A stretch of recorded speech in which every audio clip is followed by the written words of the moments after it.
Olá, tudo bem com você?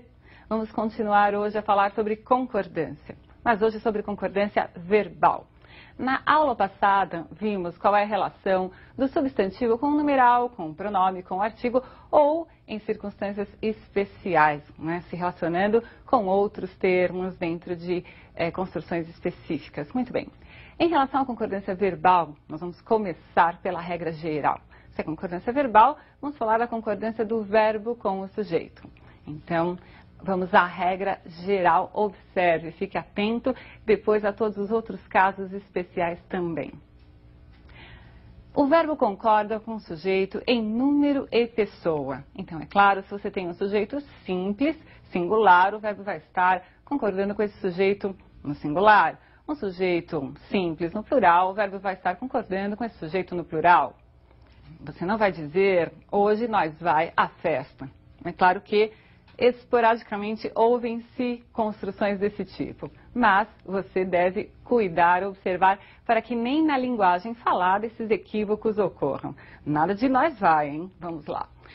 É importante que você comece a observar que há relação entre o verbo e o sujeito, e nós vamos falar agora do sujeito composto. Sujeito simples, eu sei que você não erra. Vamos ver em relação ao sujeito composto.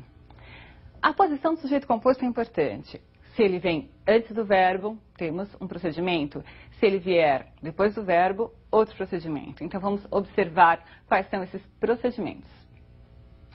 Veja lá. Sujeito composto antes do verbo. O pai e o filho amavam esportes. O verbo deverá necessariamente ficar no plural. E o que vai ocorrer se esse sujeito vier após o verbo? Veja. O verbo irá concordar no plural ou poderá também concordar com o núcleo do sujeito que estiver mais próximo ao verbo. Veja, amava esportes o pai e o filho. Ou amavam esportes o pai e o filho. Não há aí uma preferência, usa-se uma ou outra forma, depende do estilo do autor. Né? Você prefere o singular antes do sujeito composto ou você prefere o plural? Escolha. O importante é você saber que as duas possibilidades convivem na gramática como corretas. Tudo bem? Vamos a outros casos de sujeito composto. Vejamos aí o sujeito composto por pessoas gramaticais diferentes. Você se lembra do que é uma pessoa gramatical? Primeira pessoa, quem fala, eu e nós. Segunda pessoa, com quem se fala, tu e vós. E terceira pessoa, de quem se fala? Então, nós temos lá o ele, ela, eles ou elas. E o que acontecerá com o verbo se o sujeito for composto por essas pessoas gramaticais misturadas, diferentes? Veja a regra. A primeira pessoa sempre vai prevalecer sobre a segunda e a terceira. Então, temos aí eu, tu e minha mãe. Eu, primeira pessoa, tu, segunda e minha mãe, terceira. Observe que o verbo está na primeira pessoa do plural. Eu, tu e minha mãe somos sobreviventes. Muito bem. E se a segunda pessoa estiver presente e não a primeira? A segunda pessoa do plural é que irá prevalecer na concordância deste verbo com o sujeito composto. Observem. Tu e minha mãe conseguistes o sucesso. Tu, segunda pessoa, minha mãe, terceira pessoa. Então, se não houver a primeira pessoa, irá prevalecer a segunda pessoa do plural na concordância desse sujeito composto por pessoas gramaticais diferentes. A construção, então, não é difícil. A primeira pessoa prevalece a primeira pessoa do plural. Não a primeira pessoa, mas a segunda prevalece a segunda pessoa do plural. E cuidado com essa segunda pessoa do plural, porque ela é pouco utilizada na linguagem coloquial. Mas ela está lá na gramática, ela existe, você pode fazer uso dela e os autores também. Ficou claro? Vamos a outra construção interessante que se refere ao uso do pronome de tratamento. Normalmente, nós utilizamos em lugar, não é, do tu, o você, em lugar do vós, o vocês. E você já observou que o verbo concorda em terceira pessoa.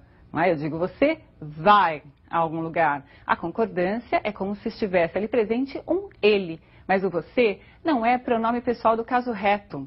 Então, os pessoais do caso reto são aqueles que funcionam como sujeito.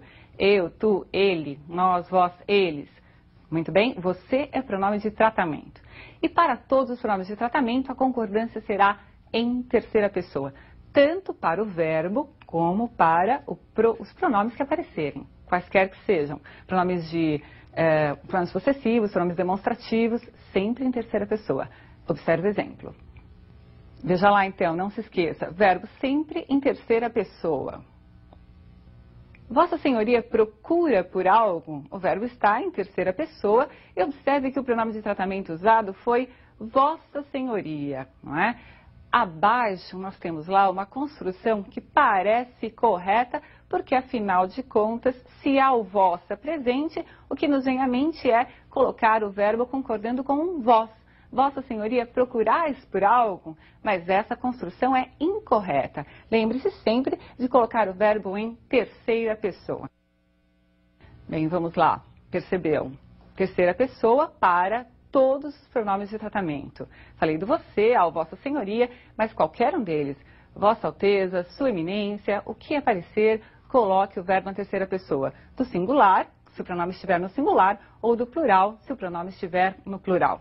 Tudo bem? Você acha correto dizer os Estados Unidos conseguiu aumentar as importações ou os Estados Unidos conseguiram aumentar as importações? Esse é um problema comum em concordância verbal. Se eu tenho um nome no plural, a concordância do verbo tem de ser necessariamente no plural ou pode ser no singular? Veja a resposta. Sujeito representado por nome próprio no plural. O verbo vai ficar no plural se esse nome próprio admitir artigo no plural. Então, a resposta à minha pergunta seria: os Estados Unidos conseguiram. Percebeu?